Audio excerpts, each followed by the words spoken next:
Hello అందరికీ happy Deepavali to all.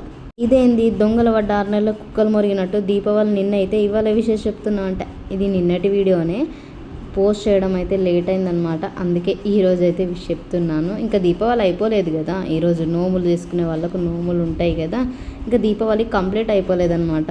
3 days ఉంటుంది కదా, సో ఎప్పుడైనా విషెస్ చెప్పచ్చు.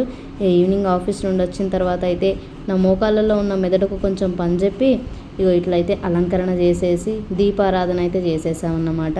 సో ఈ ఇయర్ అంతా పెద్దగా సెలబ్రేట్ ఏం చేసుకోలేదు, అందుకే వీడియోస్ ఎక్కువ ఏం షూట్ చేయలేదన్నమాట. తర్వాత ఈవినింగ్ అయితే బండిని మంచిగా కడిగేసుకొని బండికి కూడా పూజ చేసుకున్నాం అన్నమాట. మేము దీపావళి కూడా చేసుకుంటాము.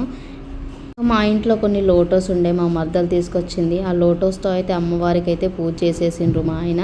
నేనైతే గుమ్మం ముందు 5 దీపాలు వెలిగించుకున్న, అంతగా ప్లేస్ అయితే లేదు. రెంటెడ్ హౌస్లో అట్లనే ఉంటుంది కదా, అదే మన సొంత ఇల్లు అయితే ఊరంతా వెలిగించుకుంటాం. ఇక కిందికి వచ్చేసి అయితే మేము మంచిగా టపాకాయలు అయితే వేల్చేసినాం అనమాట. మా చిన్నది అస్సలు భయపడలే, కానీ పెద్దది ఒక్కటి కూడా ముట్టుకోలే. పక్కింటి బాబుని ఎత్తుకొని అయితే నేను మంచిగా సెలబ్రేట్ చేసుకున్నా. బాబు ఫస్ట్ అయితే భయపడ్డాడు, తర్వాత కావాలని అయితే ఏడ్చిండు. ఇక నేను కూడా కొన్ని బాంబులు అయితే వేల్ చేసిన భయం లేకుండా. ఫస్ట్ టైం నేను బాంబులు వెళ్ళడం. Thanks for watching. Subscribe for more videos and మన ఇన్స్టాని కూడా ఫాలో చేయండి. ఉంటాను, బాయ్.